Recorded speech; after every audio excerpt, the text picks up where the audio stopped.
আমি কখনোই ভুলব না যে বিভিন্ন সময়ে আমরা যখনই ফ্যাসিবাদের আক্রমণে আক্রান্ত হয়েছি তখন তারা কিভাবে ছুটে গিয়ে সেটা কাভার করে জনগণের সামনে তুলে ধরেছিলেন।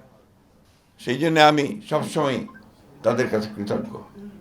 আমার দীর্ঘ এই রাজনীতি করা জীবনের থেকে আমি একটা জিনিস যেটা উপলব্ধি করেছি যে আওয়ামী লীগ আর গণতন্ত্র এটা কখনোই একসাথে যায় না, আগেও যায়নি, অর্থাৎ আওয়ামী লীগের জন্মের পরেও যায়নি, এবং এই বিগত ফ্যাসিবাদের সময় তো যায়নি। DNA problem. সংবাদপত্রের মালিকরা যারা বিভিন্ন আপনার যে হাউসগুলো আছে, বিজনেস হাউসেস, তারা কিন্তু অন্যায়ভাবে সাংবাদিকদের উপর নির্যাতন চালিয়ে যাচ্ছে। আমি একদম বলতে চাই খুব স্পষ্টভাবে, গতকাল আমাদের প্রেস ক্লাবের সভাপতিকে যেভাবে পদত্যাগ করতে বলা হয়েছে এটা কোনো সভ্যতার মধ্যেই পড়ে না। এটাকে আমি তীব্র ভাষায় নিন্দা জানাচ্ছি এবং আমি অনুরোধ করব যে আপনারা তীব্র ভাষায় এটার প্রতিবাদ জানাবেন। শুধু হাসান হাফিজ সাহেব নয়, একই সঙ্গে আমাদের অনেক সাংবাদিক বন্ধু আছেন যারা এই আক্রমণের শিকার হচ্ছেন, নির্যাতনের শিকার হচ্ছেন। যুগ পাল্টানোর সঙ্গে সঙ্গে সব কিছুই পাল্টে যায়।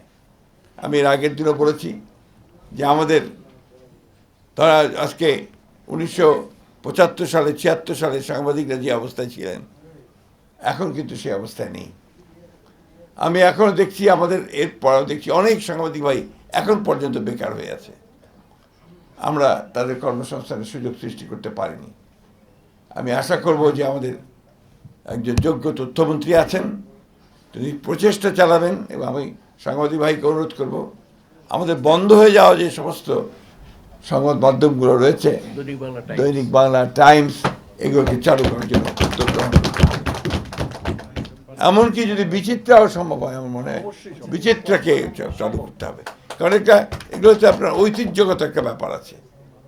সুতরাং এটাকে সামনে নিয়ে আসার জন্য ব্যবস্থা করতে হবে এবং প্রয়োজনে বিভিন্নভাবে যারা পারবেন তাদেরকে দিয়ে একসাথে করে নতুন সংবাদ মাধ্যম সৃষ্টি করে আমাদের সাংবাদিকদের কর্মসংস্থানের ব্যবস্থা করে সৃষ্টি করতে হবে। এটা আমার কাছে মনে হয়।